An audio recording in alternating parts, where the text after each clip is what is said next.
Every year, thousands of experts evaluate the status of animal, plant, algae, and fungi species around the world. Using a common language of assessment, they categorize each species' risk of extinction on the IUCN Red List. The Red List provides a barometer of life.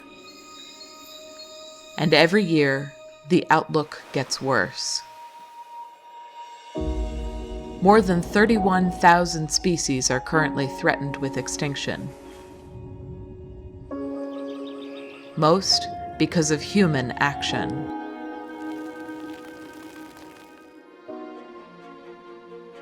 But human action can also reverse the Red List trend.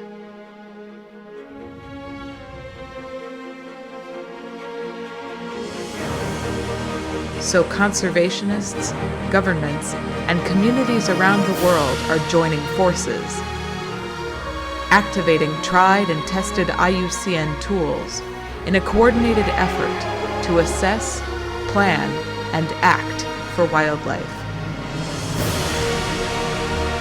Together, we can save species from extinction.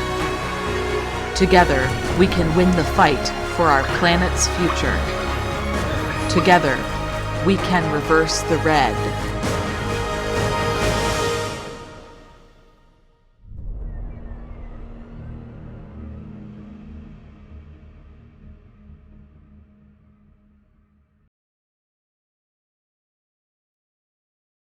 Good morning, good afternoon, good evening. It is absolutely delightful to be joining you on Earth Day to have a really important conversation about the future of our planet. And a special welcome to everyone who's joining us from the Earth Optimism program. We're so excited to be sharing this platform with you all. I'm Dr. Jenny Gray. I'm joining you from Melbourne in Australia on the land of the Wurundjeri people of the Kulin Nation. I'd like to pay my respects to the First Nation people around the world that care for country, and pay my respects to elders past and present. Reverse the Red is an idea, it's a collaboration, and something that's starting to get incredibly exciting and inspiring. We've been asking a simple question to anyone who's prepared to talk to us, and that is, what do we need to do to slow and stop the loss of biodiversity on this beautiful planet?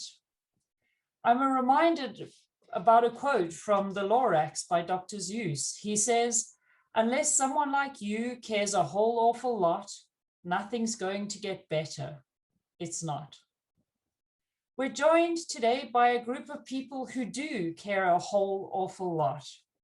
People who are backing the global commitment to stopping the loss of species and are creating the capacity to effectively make the change we need.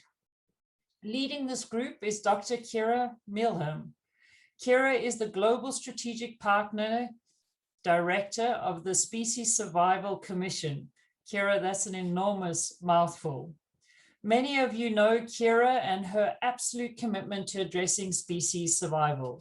For a number of years now, Kira has been working with zoos and aquariums to strengthen the relationship between IUCN and WASA, and to create a network of regional and national species survival centers. Kira, thank you for joining us. A lot of people have been asking what this is all about and what is a species survival center, and how do these species survival centers interact with the IUCN? And I think you're going to share with us a little bit of what that is. Thanks, Jenny. And hi, everyone. It's so exciting to be on this side of the camera in these Reverse the Red webinars. And I'm going to start actually today, by just recapping a little bit of the context of Reverse the Red to then explain the Centers for Species Survival and the work that we're all doing. And I'm really looking forward to you hearing from some of the panelists who are going to be speaking with us tonight about the different approaches that they're all taking, because it does look slightly different for each Center for Species Survival that's created. But as many of you hopefully know by now, Reverse the Red is a global movement aimed at uniting the partnerships and the tools needed, particularly at the national level, to support countries to deliver on post-2020 Convention on Biological Diversity targets. And this involves strengthening connections between global targets, national commitments, and local priorities and actions, and building the networks and the partnerships and the tools that we need to make this happen. Part of the vision of Reverse the Red is to unite national networks of partners across government agencies, zoos, aquariums, botanic gardens, academia, conservation NGOs, and new SSC national species specialist groups that we're just at the start of the process of creating. And by encouraging them to work more holistically together under a united banner, we are hoping to push forward more systematically and strategically to drive what we call the species conservation cycle. So to drive forward priority assessments, planning, and action implementation at the national level and below, linked to the biodiversity strategy for that country and focused on the delivery of the CBD targets. With this goal in mind, we've been working with some leading organizations around the world who share this vision to create the teams, the time, the expertise, the energy, and the resources needed to bring these different stakeholder groups together, unite our work, look at the gaps in what's happening at the moment, and how do we fill those gaps and move forward species conservation more effectively at these different levels. Centres for Species Survival are organisations who have formally partnered with the IUCN SSC to establish a team of at least one staff member. In many cases, it's more than this, and you'll hear a bit more about the different models in a minute. But these staff teams dedicated to scoping the current efforts that are happening around assessments, around planning, around action, to identifying the gaps and to working with all those stakeholders, not to tread on toes, not to reinvent efforts or duplicate efforts, quite the opposite, to look at where are the gaps in what we're doing across assessments, across planning, and across action, and how can those gaps be filled? Sometimes that includes undertaking priority assessments. So some of these teams are working on doing red list assessments or reviewing red list assessments and getting those up and published. Sometimes it's about aligning the processes or the categories of national assessments with the global assessments. Other times it's working with the IUCN SSC Conservation Planning Specialist Group to train or to host or to facilitate multi-stakeholder conservation planning for priority species. Sometimes it's offering training on other tools like the red list or the key biodiversity areas or other key skills that are needed to mobilize national conservation strategies and implementation. And it's always about relationship building and stakeholder management. So bringing those different partners together to work in a more collaborative way. And to make sure that assessments and planning is being translated into actions on the ground. We have centres, and you'll hear from some of them shortly, that are working at this national level, but we also have a vision with a couple of our partners on working at a regional level. So after a period of focusing their efforts at a national level, broadening their scope and then working with us to then help create new national centres within the IUCN region that they work. So to then provide training, support and development to national centres across a region. And recently, we now have a global centre for species survival at the Indianapolis Zoo, which focuses on working with the global level taxonomic specialist groups of the IUCN SSC to identify and address the global level of the trends and priorities and needs for assessments, planning and actions, and the partnerships needed at that global level to make all of this happen. This team at Indianapolis Zoo, most of them just started at the start of this year, so we look forward to you meeting them as well. Today we're focusing on the national work that's happening and how that ladders up. But what we're essentially doing is creating a network of partners and volunteer experts around the world who receive the training, the access to tools, work together to mobilize the resources, and then to help prioritize, connect, mobilize, and then measure success in species conservation. And just finally, we began exploring this model for Centres for Species Survival formally about 5 years ago. We initiated it with red list officers based at the Deep Aquarium in the UK, then at Oceanario de Lisboa in Portugal, then Georgia Aquarium in the United States, and then ABQ BioPark in the United States.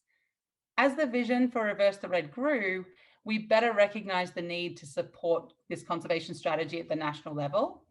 And we've been growing new centres and working to begin transitioning the existing partnerships onto this national, regional and global approach. But there's not a one-size-fits-all model for this work.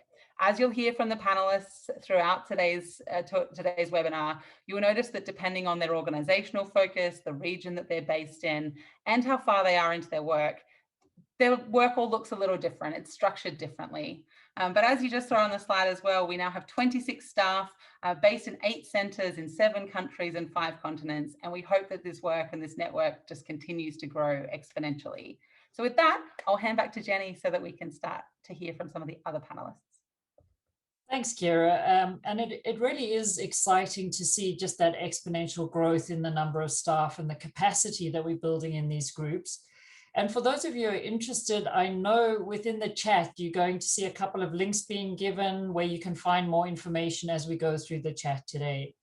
But these people who care a whole awful lot that we're both looking at, Kira, I'm going to hand back to you to introduce the team that are going to talk to everyone today. Fantastic. Thanks, Jenny. So yeah, it's a privilege to introduce this team of very passionate, very capable species survival officers and conservationists working around the world. First up is Tim Lyons. He's the Aquatic Species Survival Officer at the ABQ BioPark in Albuquerque, New Mexico in the United States. Tim has a master's in fisheries and aquatic sciences from the University of Florida, which his studies focused primarily on tropical invasion ecology. He almost always has at least one home aquaria close by at hand. And although his main background has been in marine species, he spent the past few years working largely in close collaboration with the Freshwater Fish Specialist Group and the Freshwater Biodiversity Unit of IUCN, largely moving forward on red list assessments for priority regions, priority project planning and ex situ management of freshwater fishes. We also have with us today, Katarina Fonseca is the Species Survival Officer from Oceanario de Lisboa in Lisbon, Portugal. Katarina has worked across cetacean ecology and ecotourism, and then moved into marine conservation after obtaining a master's in conservation science from the Imperial College in London. She's been working for the past few years on assessments of species held in aquaria, and looking at really assessing these species and then improving the conservation actions for these species, as well as working with the Marine Biodiversity Unit of IUCN on the Global Marine Assessment Project. Catarina is also beginning work to look at updating the national marine assessments for Portugal and what that could look like, and how that might lead into an assessment planning and action process for marine species for Portugal. Dr. Sonja Lutz is also with us today. She is the Vice President of Conservation, Research and Veterinary Sciences for Wildlife Reserve Singapore, as well as the Deputy CEO of the relatively new foundation Mandai Nature.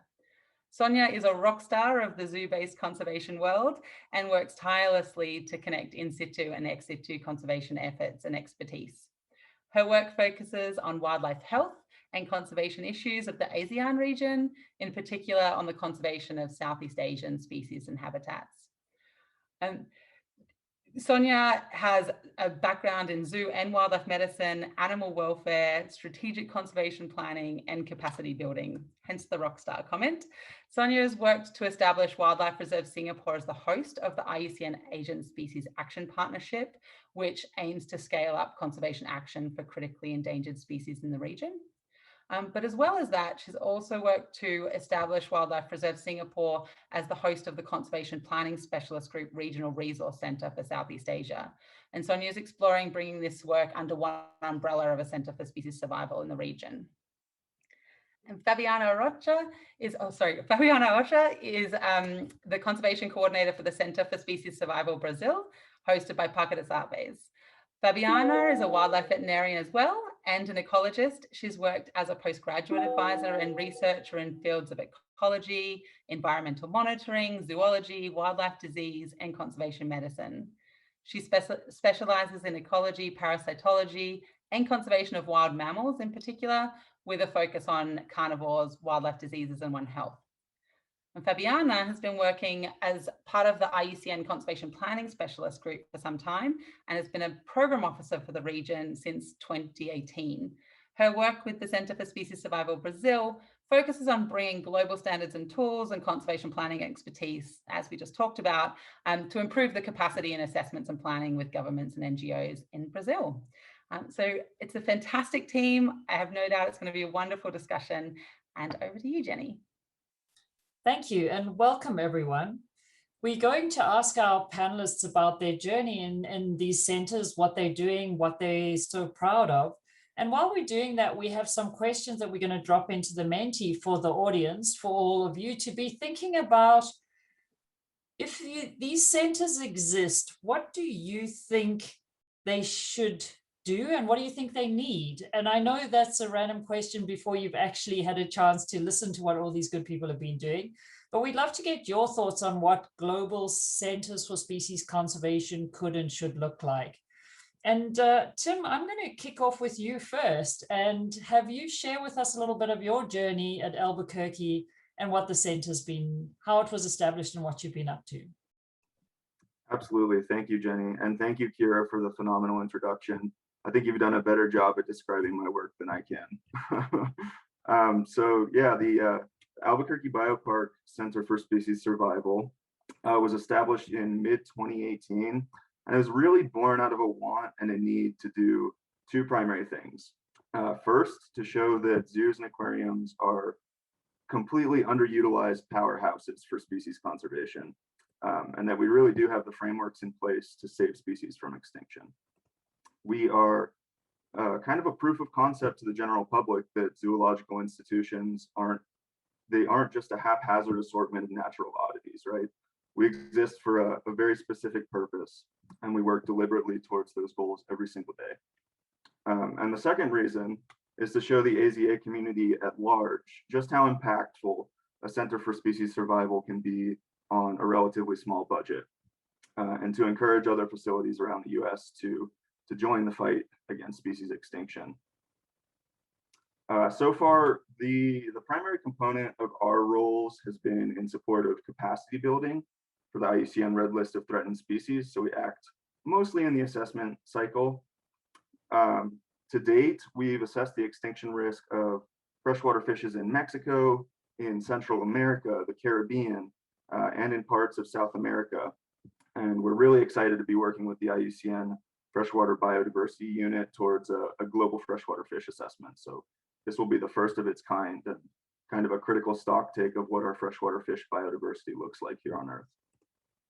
We've also assessed North American butterflies, as well as Hawaiian endemic moths and some North American fireflies. We've assessed important groups of medicinal plants in North America, including a number of high-profile species on the United Plant Savers list. And these are species that are traded in just thousands of kilotons every year. So really important medicinally traded plants. Our team's expertise is pretty diverse. I was plucked fresh out of grad school from the University of Florida, where, like Kira said, I focus mainly on aquatic invasion ecology. Clay Meredith, one of our other team members, was previously digging around in the Belizean rainforest as an archaeologist.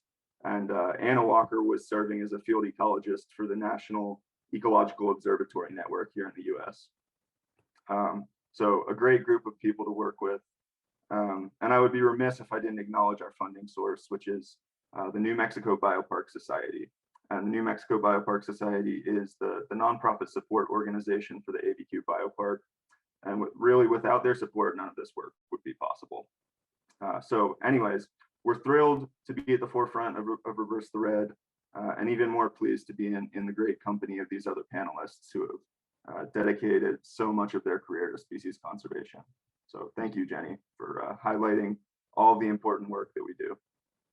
Thanks, Tim, and thanks for such a great kickoff. I just love that you said you've been assessing plants and butterflies. Straight away, we'd had a question saying we seem to be very planet animal focused, and that's just actually not true. We're really focused on species and probably a little bit on red listing ecosystems, but that'll come later. Catarina, you've been doing this work with Oceanario de Lisboa for 3 years. Tell us about the work you've been doing there. So hi everyone, to start with. Like Kira was saying, some of us have been focused in different steps of the process. We have been focusing mainly in assessments at Oceanario, and has an aquarium that mainly holds marine species. That has been our focus, to assess marine species and to try to close a little bit the gap that exists between marine species assessments and some terrestrial species. I have been working from the beginning with the Marine Biodiversity Unit for the Global Marine Species Assessment Project that mainly included bony fishes assessments. And it was also very important for us at Oceanario that the assessment work was integrated with the work that we were developing at the aquarium. So together with the DEEP, in the beginning, we created the Public Aquarium Species Assessment Project to assess all of the non-evaluated species we have at the aquarium, and also starting with the European aquariums, and then hopefully we'll be able to expand later on. Now you've got me thinking that assessing species as a marine biologist must just be diving all the time, right? Well, I do a lot of reading mainly. More reading. Someone else does the diving for us. Fabiana, you're in Brazil at the CSS, at Brazil Parque das Aves. What role are you guys setting up to play? And I know you're pretty active at the moment.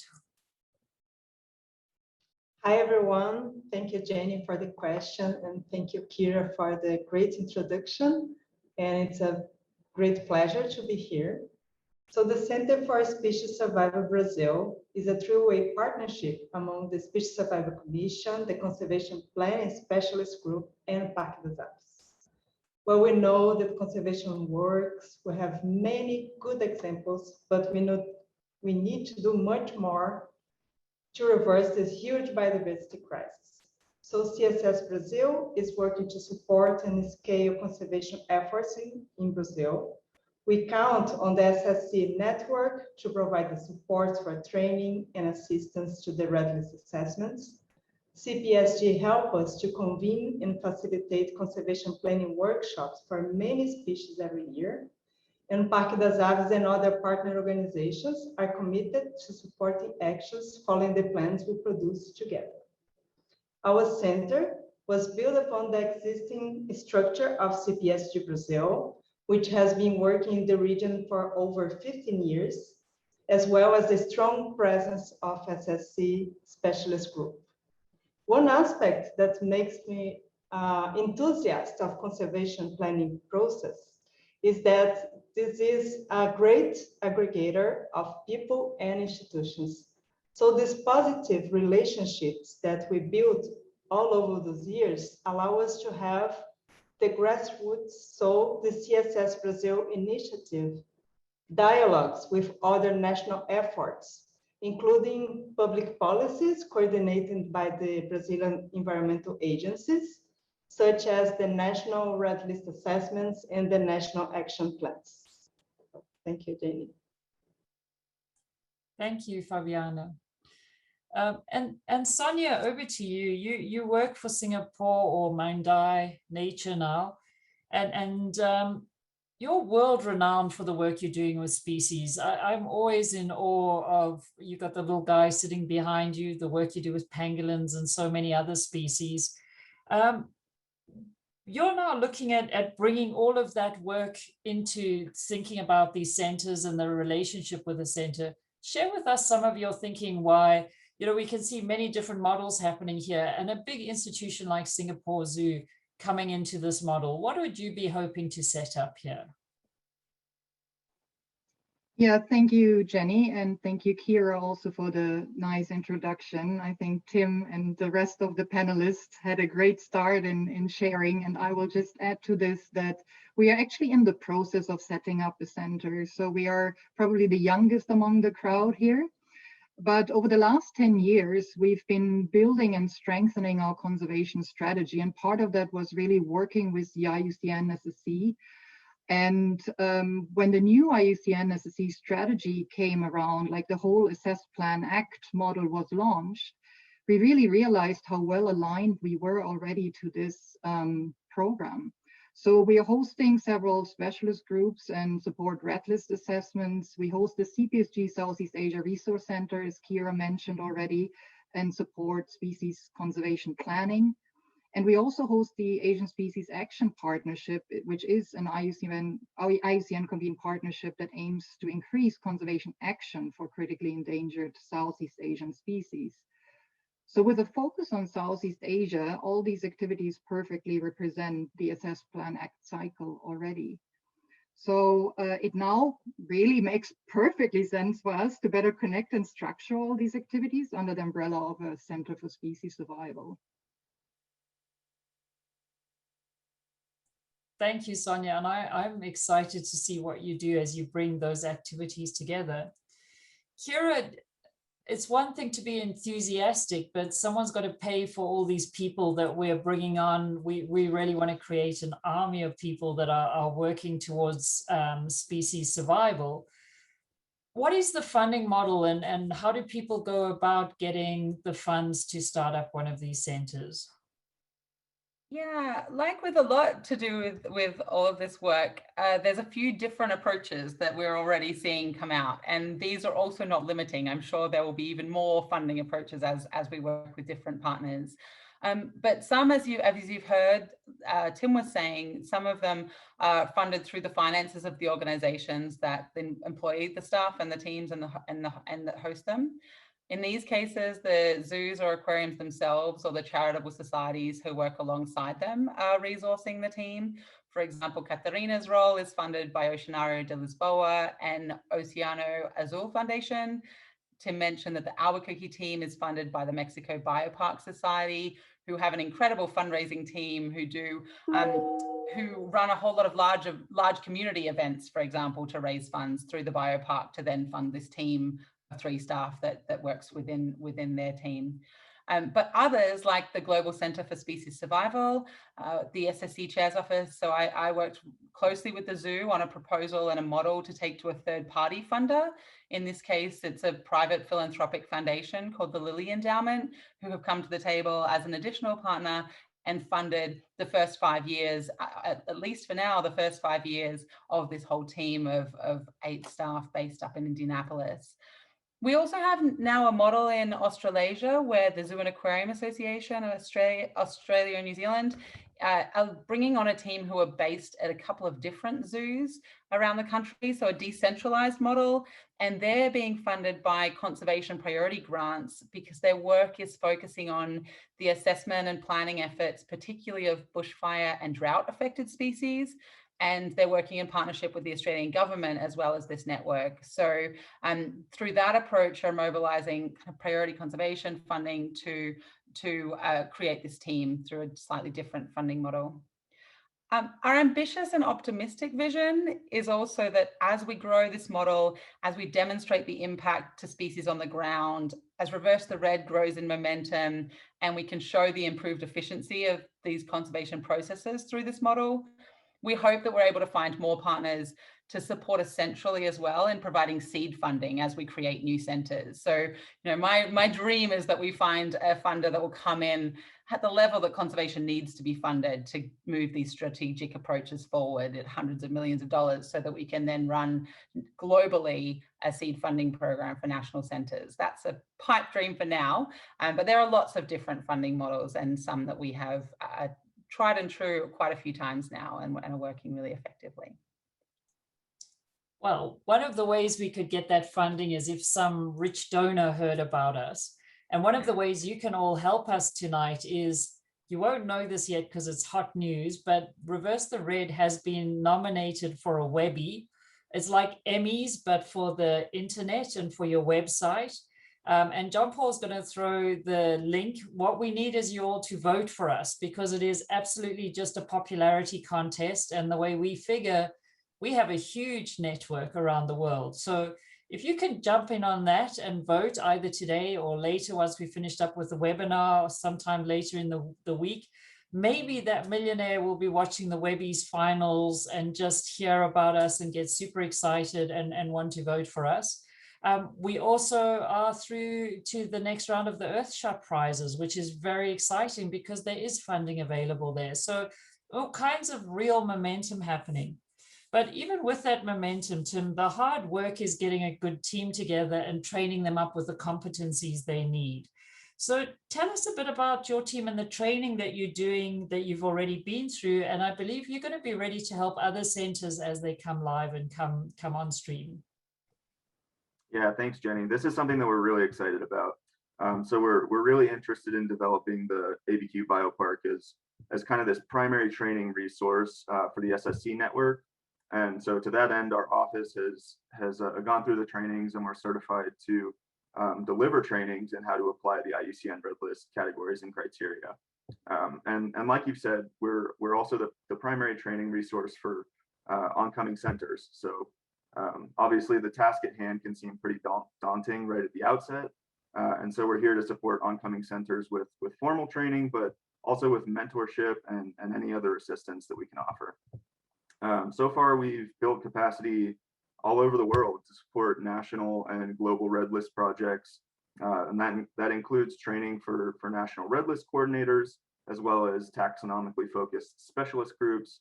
And we also fulfill training requests that come through the IUCN Red List unit where needed.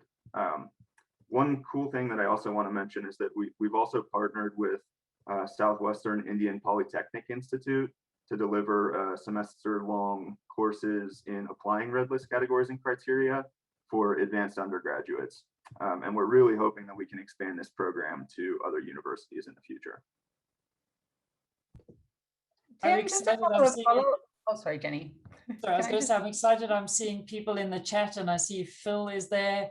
There's also incredible resources from IUCN as well. But Kira, you were going to add something. I was just going to ask Tim whether the team have done any other training in conservation planning or any of the other training processes or products that are available across the Assess Plan Act. Yeah, sure. So all three of our staff are also trained up in the Conservation Planning Specialist Group's Conservation Planning Facilitation course.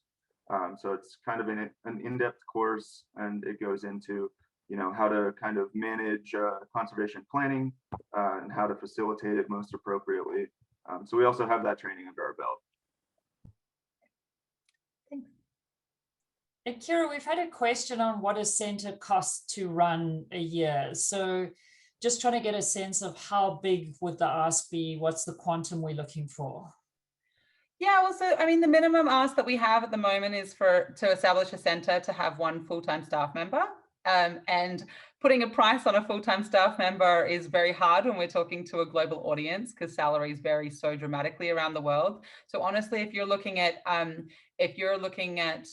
putting on a staff member or a staff team, it really is about the salaries and then the overhead employment cost that you would look at for any mostly office-based staff member with a little bit of a travel budget in there as well. So it's not, in terms of a conservation investment, it's not enormous. It's one or a few staff members and office space for them and IT and a little bit of a travel and operational budget.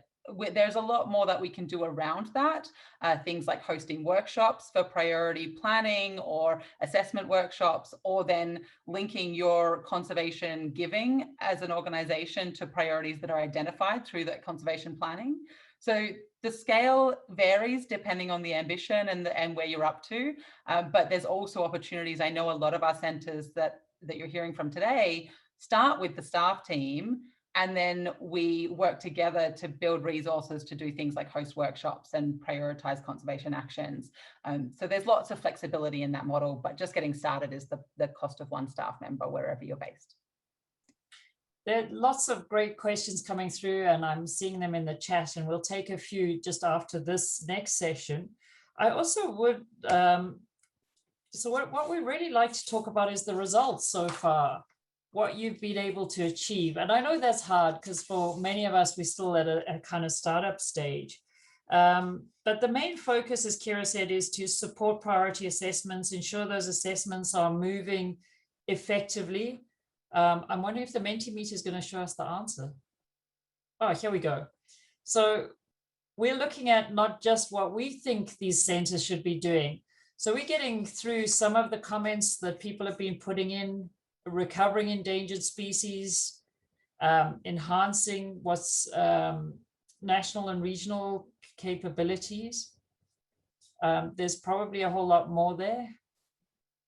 But while you're flashing those up, I'm going to keep asking the panel just a little bit more.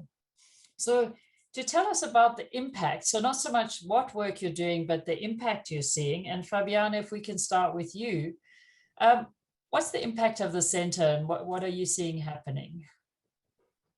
Great question, Jenny. So let's start talking about the red list component. In our case, instead of the standard approach of becoming a red listing hub, we are trying a different tactic. So Brazil has already a national list of endangered species that follows the IUCN red list methodology. One that is made in collaboration with thousands of Brazilian specialists and that aspires to converge with the global red list. But there is no current mechanism to do it. So our approach was to negotiate an agreement between the Brazilian government and SSC to harmonize process and to be able to exchange information. And beyond the agreement, we are also investing in capacity building. So last month, we finished the red list training of 60 government officers.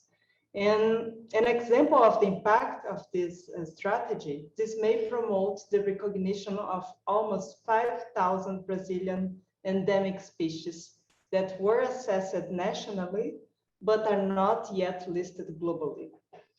In the planning component, as a CPSG Regional Resource Center, we have run 11 conservation planning and modeling workshops in the past 3 years. And we are also investing in capacity building with 7 conservation planning training workshops in the same 3 years, benefiting over 200 people from 60 institutions. We took up as a flagship project the Birds of Atlantic Rainforests. This is the current largest continental extinction crisis relating birds, with many species with 100 or fewer individuals remaining. And one of these species is the cherry-throated tanager. This is a critical endangered species that has only 14 known individuals remaining. So this week, we are convening a workshop to produce a plan for this species. So as soon as I finish this webinar, literally, because they are already there, waiting for me. So I will return to facilitate this workshop and finish this plan, which is already integrated in the national strategy and will be carried forward by the Instituto Marcos Daniel, ICMBio, Parque das Aves, and other partner organizations. Wow, that's fantastic to hear, because you're absolutely right. Once you've done the assessments, then the planning and then the actual saving has to happen. So incredible to see that working through. Katarina, what have you and your team been able to achieve and are you successful with?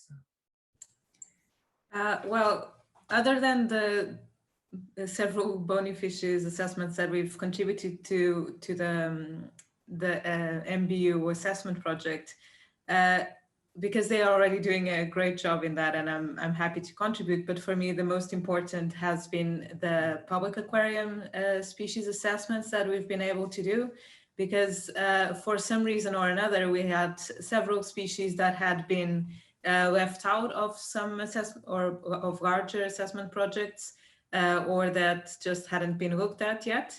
And because of this project that we created, all of those species have been assessed. All of the bony fishes in our collection have now either been assessed or are in the final stages of that project, of that process, I'm sorry, because it takes a little bit of time.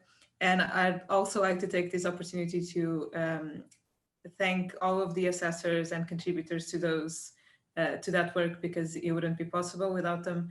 But for now, that's been the most important impact for me, and hopefully now in the near future, we'll be able to have some national impact as well. And I'm going to ask a follow-up before you do, Kira. Okay. Katarina, were there any surprises when you did these assessments? Was there anything that you weren't expecting when you did them? The aquarium assessments, or in Yeah. general? Yeah. Well, no. Well, with some of them, it was surprising for me how little information it exists about some of the ecology of these species, because they're quite well-known species. They're obviously visually attractive, and people like them for them to be in our collection to start with. And so it has highlighted a little bit for me sometimes the lack of research in just pure ecology of some species because they are not commercially important or something like that. So for the marine environment, sometimes it feels that a lot of research goes into commercially important species, and then the other ones are left behind, even though they play very important roles in the ecosystem. And Katarina, speaking of marine species being left behind, a lot of this work and a lot of the reason why you're focusing on supporting the aquaria assessments and the MBU, Marine Biodiversity Unit assessments, is to try and catch the marine assessments up to where the terrestrial vertebrates have been for quite a long time, right? So yeah, I'd be interested to hear if you think that the Global Marine Assessment is doing that, is achieving that and getting more marine species on the red list. But also my second question is, if you could tell us any of what you see as the vision for, once you've assessed those species in aquaria, how do you see that information feeding into things like collection planning and conservation priorities for aquaria? Well, answering your first question, I think we are taking great steps into closing that gap. So of course, it was a very big gap to start with. So there's a long way to go. But if you look at the number of marine species that have been published in the red lists in the last few years, there has been an incredible amount of species assessed. So I think the Marine Biodiversity Unit are doing, and the other groups, specialist groups that work with marine species, are doing a great job in adding those numbers. And answering your second question, I think, if we are in an aquarium or in a zoo, I think it will be or a botanical garden. If you don't know the conservation status and the threats to the species that you hold, then it's really hard to be able to protect them. So for us in collection planning, it is important to know what we have to then be able to see what we can do with either with the species we have or with the species that we can help somehow in the future. And also, for example, Oceanario also supports some quite a few conservation projects in situ. So in the actual places in the nature, in the wild. And knowing all of these also helps inform those conservation projects and that funding. So it helps. It's not just for what we can do inside the aquarium, but also outside, what expertise we can provide, what taxonomic groups or geographical areas we should focus on. So all of this information that I collect during the assessments is feeding on that whole process. Thank you, Katarina. A lot going on there. And I love that line you just said, if we don't know what we're holding and how endangered it is, how do we even talk about it properly? Tim, what are you really proud of? We've heard a few things you're proud of, but what else?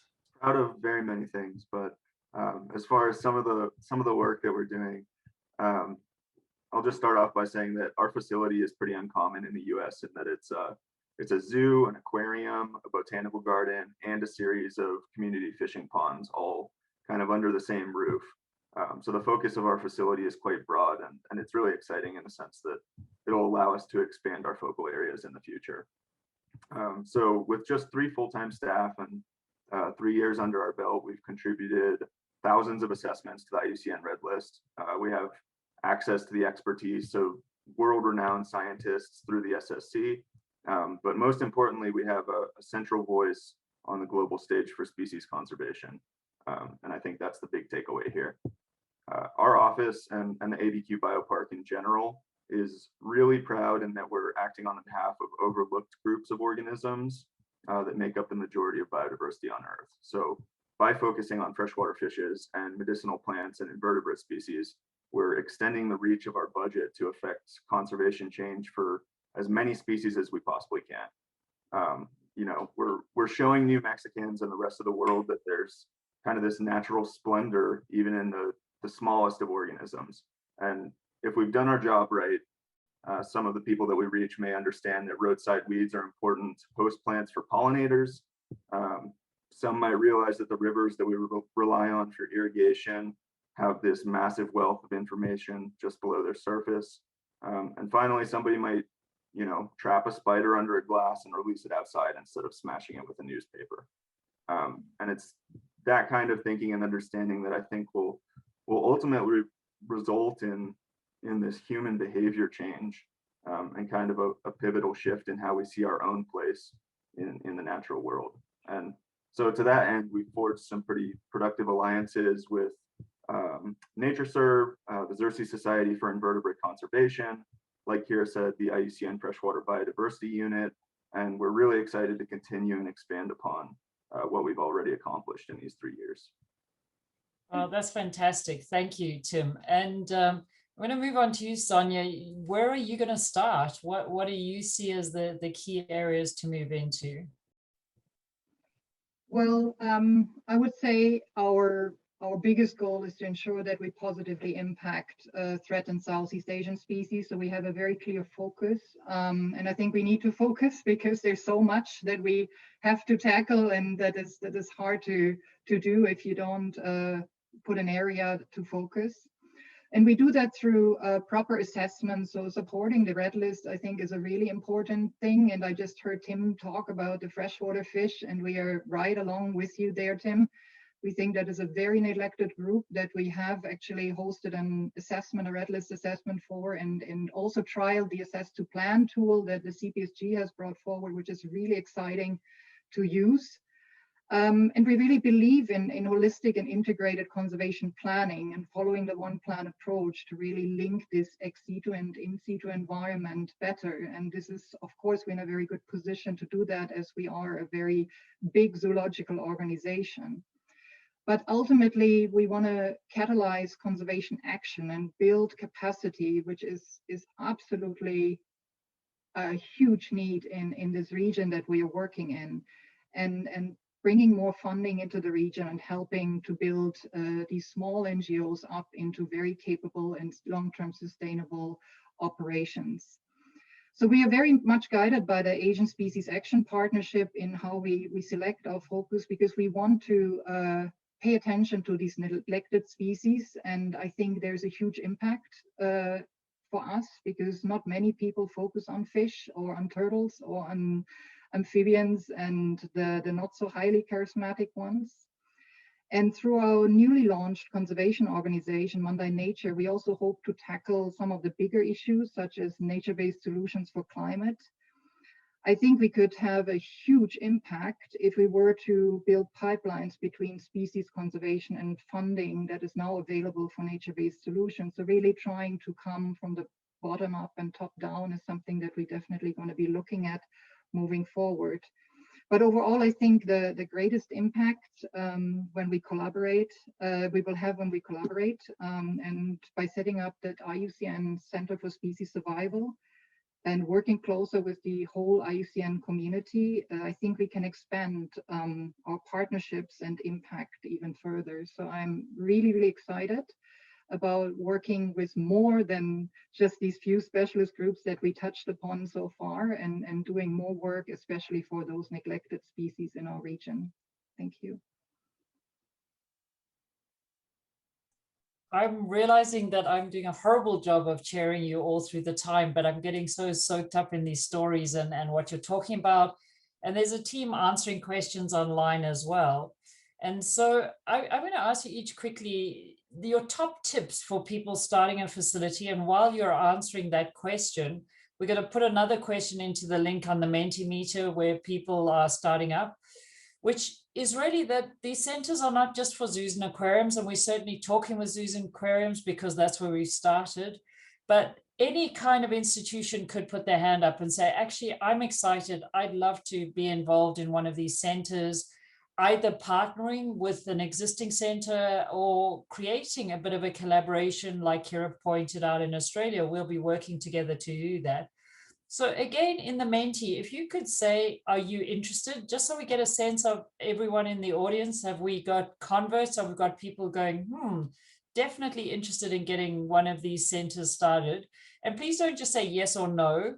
Put the name of your institution so we'll know who's interested. Otherwise, we're not going to be able to get back to you. And while the audience is doing that, I'm going to ask our wonderful panel, what are your top tips if someone was interested in getting started? What is your best advice? Tim, let's start with you this time. Sure, thanks, Jenny. I think my best advice for oncoming centers would be to understand that you're a powerful force for conservation. The IUCN can sometimes feel like such a massive organization, and really early on in our development, I often ask myself how a small team like us could even make a dent in the work that needs to get done. We very quickly found out that IUCN and the SSC is simply just a large collection of really passionate individuals, and also that the specialist groups that we work with are so greatly appreciative of what we've been able to accomplish with them.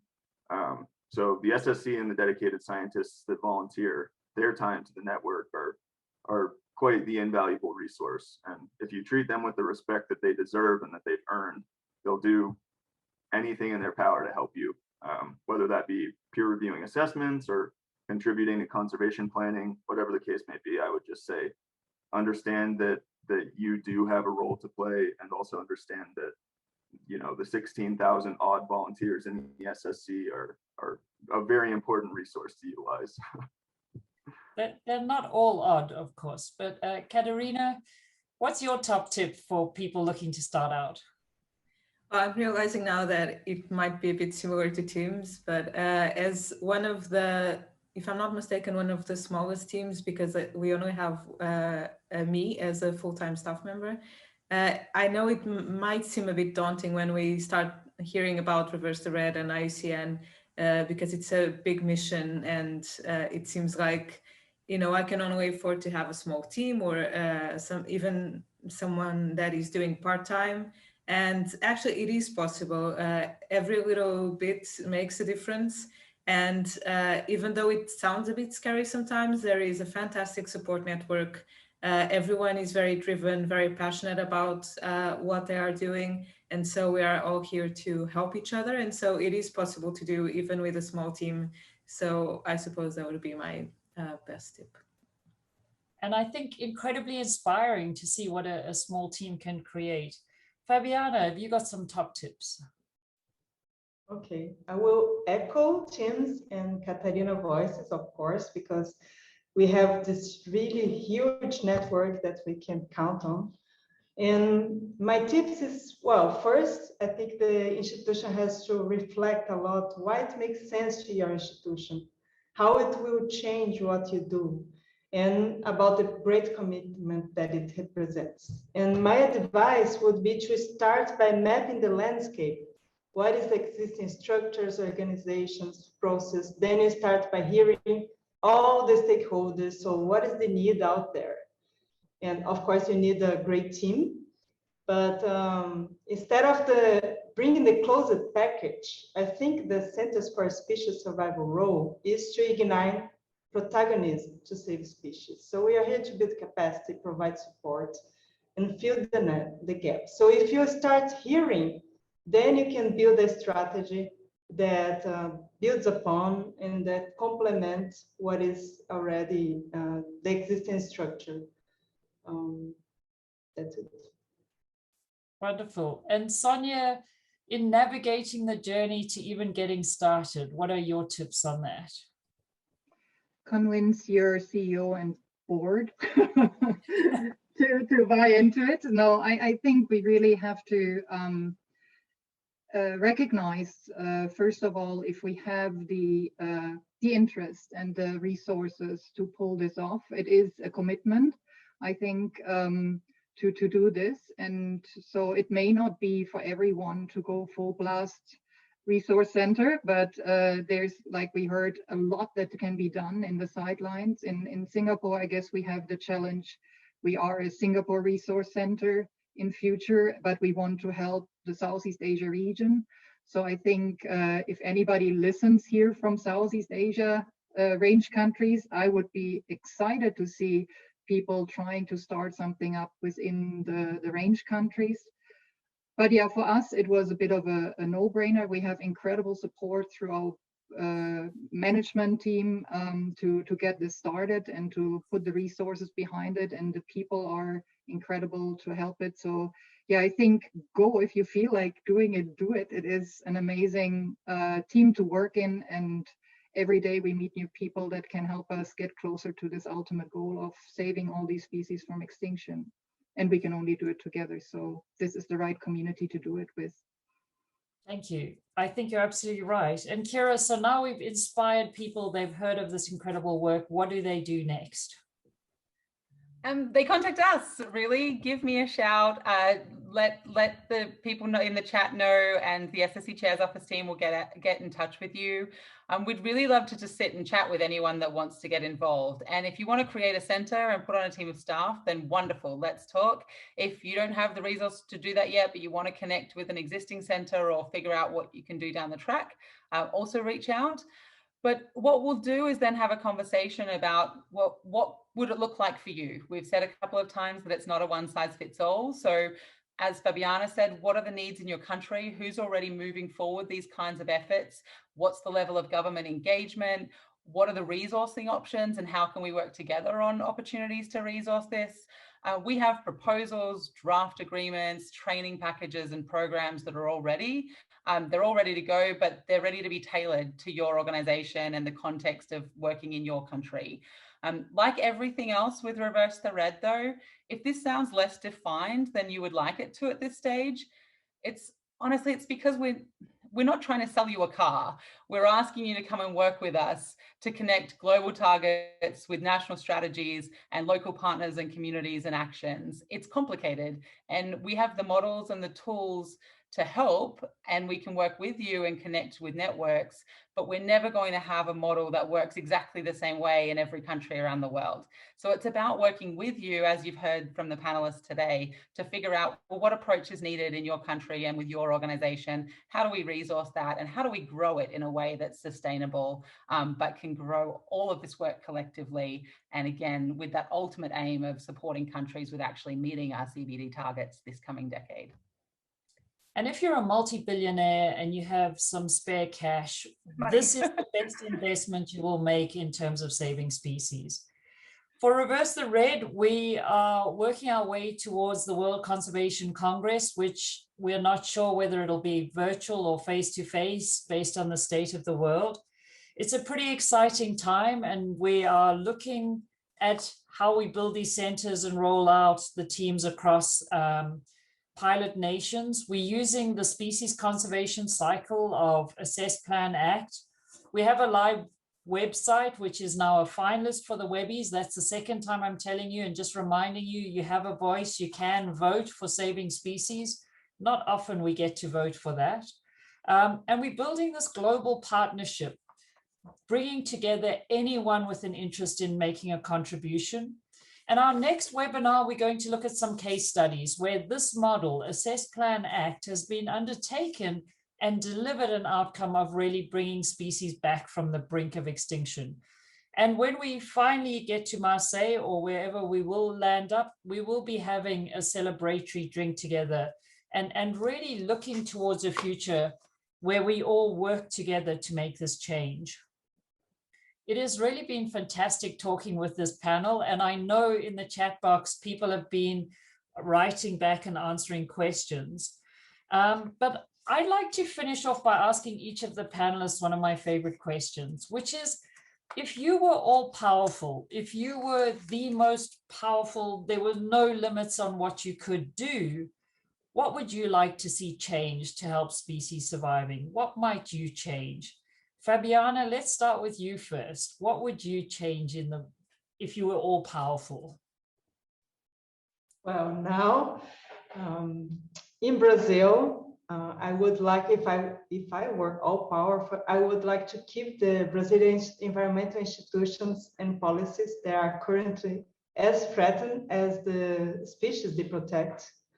And I would also like to be able to touch people's hearts so they could understand more than it, feel the value of biodiversity, and so recognize that we need a more sustainable and healthier planet for all of us. So we need to do much more for conservation. We need more centers for species survival. We can do this together. So we need multipliers and fighters for the species agenda. So that's it. Thank you. Thank you, Jenny. Sonja, I'm almost scared to ask. If you were all powerful, what would you be doing? Yeah, I guess I would like to see, right now, I would like to see species and climate agendas being discussed together more. And I would like to see species protection being recognized and financially rewarded as a part of nature-based solutions for climate, because I feel we have so much to do. We have very little funding and a lot of money is there. It's not tapped into because we just don't have the pipelines. So I think I would like that to happen. And of course, without trying to be inappropriate in a time of COVID, I think if we can get our overpopulation of humans under control, I think we had a big win there. Thank you, Sonja. Tim, what would you be up to? Whew, big question. I think that if I were all powerful, I would refrain from snapping my fingers and fixing the world's environmental problems, because that means that no lesson would have been learned. I think instead, I would just instill everybody with the understanding that we're as reliant on our environment as every other threatened species that we've assessed. If you subscribe to the Gaia hypothesis, it's not difficult to see that we interface with nature constantly, right? I'm using a processor that's created from rare earth metals. I'm sitting in a chair made out of a tree. I'm breathing the same air that everybody else is breathing. The point that I'm trying to make is that it's easy to dissociate ourselves in the modern age from nature. And historically, I think that we've built this idea that the environment exists to be conquered. Our survival quite literally depends on the survival of other organisms. And we continue to make great strides in preventing species extinction. And I really do believe that we're on the precipice of a shift in our belief system. So I think Reverse the Red is a great start to that, in recognizing that we're making progress, why it's so important, and elevating conservation success stories kind of as a proof of concept that if we work together, we can do this. Thank you. That's wonderful. Thank you, Tim. Katarina. Well, there have been some great answers to this question, but I suppose keeping within my area, that if I had power, I would give everyone the ability to see how rich marine biodiversity can be, and stop looking at the ocean as just a resource and just as a food source or something like that. Because yes, it is all of that, but if we could connect the same way to marine life, like we can connect to mammals, to birds and all of that, it would do a great effort in their conservation, if everyone could understand just how beautifully rich they are. Thank you. And finally, Kira, if you were all powerful, again, I'm a little scared, what would you get up to? I'm sure I could have been more ambitious with this, but sticking with the very focused approach of this webinar, if I was all powerful, I would invoke the wisdom of Nelson Mandela, who said, and I'm sure you've heard this quote, but vision without action is just a dream, and action without vision is just passing the time. But that vision with action can change the world. So if I was all powerful, I would fast track this element of Reverse the Red into hyperdrive, to have all this infrastructure of Centers for Species Survival teams in every country around the world, connecting the species conservation efforts of diverse stakeholders and ensuring that the vision that's set by ambitious global targets is connected efficiently and effectively through national capacity and strategies on the ground and local communities into action that saves species. Because I believe that when we as a conservation community, get better at connecting that global vision with national commitments and local action, that's when we can change the world. Well, I promised you a group of people that care a whole awful lot. And wow, you guys have just been absolutely fantastic. And so please, everyone, join me. I know it's really hard to do in these virtual. There would be a whole standing ovation right now. I'd like to also thank our hosts, Smithsonian, and remind you to look up the Earth Optimism calendar of events. It's an incredible program that just makes us all feel so excited and proud to be part of this community. And also remind you that you are all powerful, that each and every one of us has a voice, each and every one of us has a vote, and each and every one of us consumes. And it's our choices that make a difference, how we can commit our lives like all of you are doing to move this agenda forward step by step. And if Kira says it wasn't all clear to you, it's not all clear to everyone. But what is clear is that when smart people come together and work together and share information and set plans, we can achieve incredible outcomes. So hold people to account, hold politicians to account, hold companies to account, and take informed decisions. We can all make a difference here. We can become an agent of change, each and every one of you, and start thinking about, even if you start small, even as Katarina said, you may start with one, but very quickly you'll find yourself in a much bigger global team that's making a difference. So thank you all for taking part today. Thank you to everyone who's joined us on this call. It's been our best audience so far, and we thank you for joining us. It must be this incredible panel. And we wish you all well on the journey towards species survival and reversing the red. Thank you and good night, everybody.